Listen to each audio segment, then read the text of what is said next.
Hello friends, welcome to my channel. இன்றைக்கி நம்ம வீடியோவில் தக்காளியும் கொத்தமல்லியும் வச்சு ஒரு அட்டகாசமான சைட் டிஷ் ரெசிபி தாங்க பார்க்க போகிறோம்.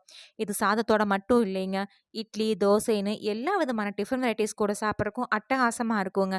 ஒரு வாரம் ஆனாலும் கெட்டும் போகாது. அதுவும் தயிர் சாதம் கூட சாப்பிட்றதுக்குள்ள காம்பினேஷன் சூப்பராக இருக்கும். வாங்க எப்படி பண்ணுறதுன்னு நம்ம வீடியோக்குள்ளே போய் பார்க்கலாம். 1/2 கிலோ அளவுக்கு நல்ல பழுத்த நாட்டு தக்காளி எடுத்திருக்கேங்க. நல்லா பழுத்த தக்காளி எடுக்கணும், அப்போ தான் நல்லா சுவையாக இருக்கும். இந்த தக்காளி 2-3 டைம் நல்லா கழுவிட்டு ஈரம் இல்லாமல் தொடச்சி எடுத்துக்கலாங்க. தொடச்சதுக்கப்புறமா அதோட காம்பு பகுதியெல்லாம் நல்லா கட் பண்ணிவிட்டு இதை 4 நாளாக கட் பண்ணி எடுத்துக்கலாம். இப்போ நான் எடுத்துருக்கிற 1/2 கிலோ தக்காளிக்கு பார்த்தீங்கன்னா, சின்ன கட்டு கொத்தமல்லியில் ஒரு 1/2 கட்டு அளவுக்கு எடுத்துருக்குறேங்க. நம்ம எடுத்துருக்கிற தக்காளி அளவுக்கு இந்த அளவு கொத்தமல்லி எடுத்தாலே போதுமானதாக இருக்கும். இனி கொஞ்சம் கூடுதலாக சேர்க்கறனா சேர்த்துக்கலாம், அது உங்கள் விருப்பம் தான். இப்போ தக்காளி எல்லாம் கட் பண்ணி எடுத்துட்டு அதே மாதிரி கொத்தமல்லியும் பொடி பொடியாக கட் பண்ணி எடுத்துக்கலாங்க. அடுத்ததாக நம்ம கட் பண்ணி வச்சுருக்க தக்காளி எல்லாத்தையுமே ஒரு மிக்சர் ஜாரில் சேர்த்துக்கலாம். சேர்த்துட்டு இது கூடவே நம்ம கட் பண்ணி வச்சுருந்த கொத்தமல்லி இலைகளையும் சேர்த்துக்கலாங்க. தக்காளி இந்த சைஸ் கட் பண்ணிங்கன்னா போதும், ரொம்ப பொடியாக கட் பண்ண வேண்டாம். இதுவே நல்லா அரைப்பட்டு வந்துடும். இப்போ கொத்தமல்லி இலைகளையும் சேர்த்துட்டு தண்ணி எதுவும் சேர்க்கக்கூடாதுங்க. தக்காளிலேருந்து வர தண்ணியே போதுமானதாக இருக்கும். இதை நல்லா ஃபைன் பேஸ்ட்டாக அரைச்சி எடுத்துக்கலாம். நீங்கள் விருப்பப்பட்டீங்கன்னா கொஞ்சம் புதினாவும் சேர்த்துக்கலாங்க, நல்லா சுவையாக இருக்கும். நான் கொத்தமல்லி மட்டும்தான் சேர்த்துருக்குறேன். இப்போ நான் காமிச்சிருக்க மாதிரி இந்த அளவுக்கு நல்லா அரைச்சி எடுத்துக்கணுங்க. அடுத்துதான் இது கூட ஒரு 10லேருந்து 15 பல்லு பூண்டு அப்படியே சேர்த்துக்கிறேங்க. நான் தோல் நீக்காமல் தான் சேர்த்துக்கிறேன். இது நல்லா அரைப்பட்டு வந்துடும். உங்களுக்கு தோலோடு சேர்க்க விருப்பம் இல்லை அப்படின்னு நீங்கள் தோல் நீக்கிட்டு சேர்த்துக்கோங்க. கூடவே காரத்துக்காக 2 வரமிளகாயும் சாம்பார் மிளகாய்த்தூள் 2 டீஸ்பூன் அளவுக்கு சேர்க்குறேங்க. இப்போ நான் காரத்துக்கு மிளகாயும் மிளகாய்த்தூள் 2மே சேர்க்கறனால நான் வரமிளகாய் 2 மட்டும்தான் சேர்த்துருக்குறேன். நீங்கள் சாம்பார் மிளகாய் தூள் சேர்க்கலை அப்படின்னா உங்கள் காரத்துக்கு வந்த அளவுக்கு மிளகாய் வந்து கூடுதலாக ஆரம்பத்திலே சேர்த்துக்கோங்க. நீங்கள் மிளகாய் இல்லைன்னா மிளகாய் தூள் எது வேணால் சேர்த்துக்கலாம். ரெண்டும் நான் காமிச்சிருக்க மாதிரி சேர்த்துக்கலாம். சேர்த்துட்டு 2 பிஞ்ச் அளவுக்கு மஞ்சள் தூளும் சின்ன நெல்லிக்காய் அளவுக்கு புளியும் சேர்த்துக்கணுங்க. புளி பார்த்தீங்கன்னா தக்காளியோட புளிப்புக்கு தகுந்த அளவுக்கு சேருங்க. நீங்கள் எடுக்கிற தக்காளி நல்லா புளிப்பாக இருந்தால் புளி கொஞ்சமாக சேர்த்துனா போதும். புளிப்பு கம்மியாக இருந்தால் சின்ன நெல்லிக்காய் அளவுக்கு சேர்த்துட்டு தண்ணி சேர்க்காமல் நல்லா ஃபைன் பேஸ்ட்டாக அரைச்சி எடுத்துக்கோங்க.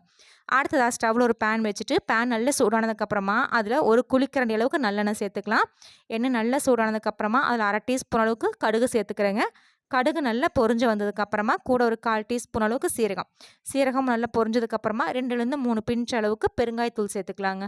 பெருங்காயத்தூள் பொரிஞ்சும் இது கூட 2 இனுக்கு அளவுக்கு கருவேப்பிலை சேர்த்து நல்லா பொரிய விட்டு எடுத்துக்கலாம். இந்த இடத்துல நீங்கள் விருப்பப்பட்டீங்கன்னா ஒரு 5லேருந்து 6 பல்லு பூண்டு முழுசாகவும் சேர்த்துக்கலாம், 1க்கு 2 தட்டியும் சேர்த்துக்கலாம். நான் சேர்க்கலை.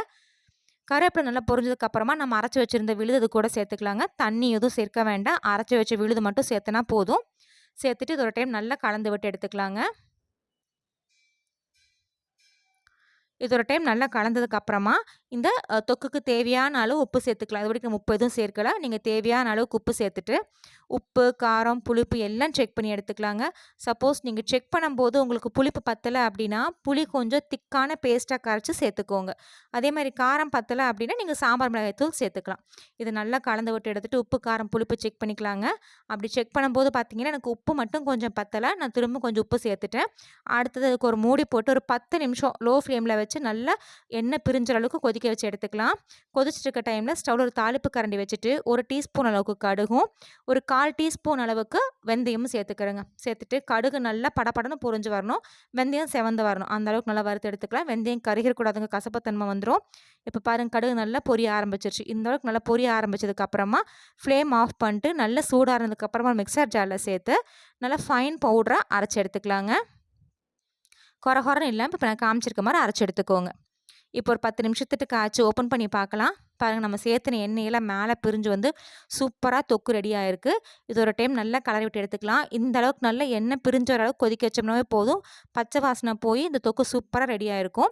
ஒரு டைம் நல்லா கலந்து விட்டதுக்கப்புறமா இது கூட நம்ம வறுத்து அரைச்சி வச்சுருந்த பொடி அப்படியே சேர்த்துக்கலாங்க. இந்த பொடி பார்த்திங்கன்னா கரெக்டாக 1 டீஸ்பூன் அளவுக்கு தான் இருக்கும். அந்த பொடி முழுசாக அப்படியே சேர்த்துட்டு கலந்து விட்டுக்கலாம்.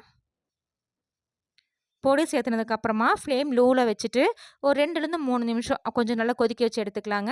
நம்ம பொடி வறுத்து தான் சேர்த்துருக்குறோம், இருப்பினும் அந்த பொடி சேர்த்துனதுக்கப்புறமா ஒரு 2லேருந்து 3 நிமிஷம் மட்டும் கொஞ்சம் நல்லா கொதிக்க வச்சு எடுத்துக்கலாம். கொதிக்கட்டும்.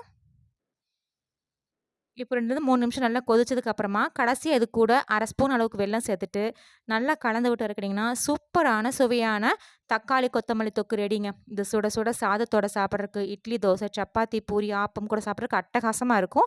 ஃப்ரெண்ட்ஸ், நீங்களும் இந்த ரெசிபியை ட்ரை பண்ணி பாருங்கள். ட்ரை பண்ணி பார்த்துட்டு கமெண்ட்ஸில் சொல்லுங்கள். உங்களுக்கு இந்த வீடியோ பிடிச்சதா மறக்காமல் சேனலுக்கு சப்ஸ்கிரைப்